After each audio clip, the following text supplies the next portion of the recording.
트럼프 대통령의 관세로 인한 물가 인상 대비를 위해 기준금리를 동결해왔던 미국의 중앙은행인 연방준비제도가 금리 인하를 단행했습니다. 9개월 만에 0.25%포인트 금리를 인하한 건데요. 연준은 연내 2차례 더 금리를 인하하고 내년에는 단 한 차례 인하할 것이란 예상을 내놨습니다. 뉴욕 연결해서 자세한 소식 알아보겠습니다. 이승윤 특파원, 결국 연준이 시장의 예상대로 금리를 인하했죠? 네, 그렇습니다. 그동안 물가 관리와 고용 안정 사이에서 고심을 거듭해왔던 연방준비제도가 기준금리를 0.25%포인트 인하하기로 결정했습니다.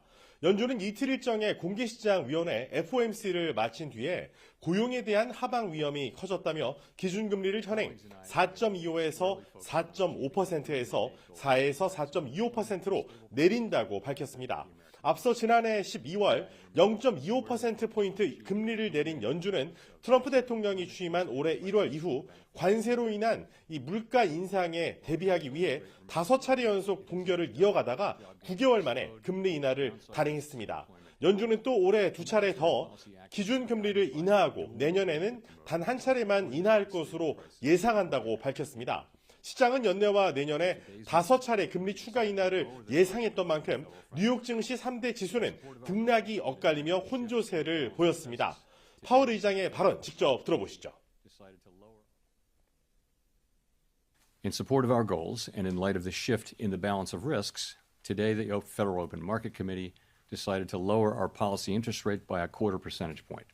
While the unemployment rate remains low, it has edged up. Job gains have slowed, and downside risks to employment have risen.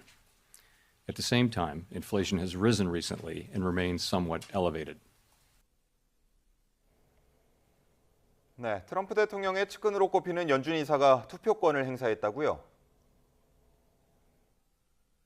네, 그렇습니다. 트럼프 대통령의 측근으로 꼽히는 스티븐 마이런 백악관 국가경제자문위원장은 이번 FOMC에 투표권을 가진 이사 자격으로 처음으로 참여했습니다.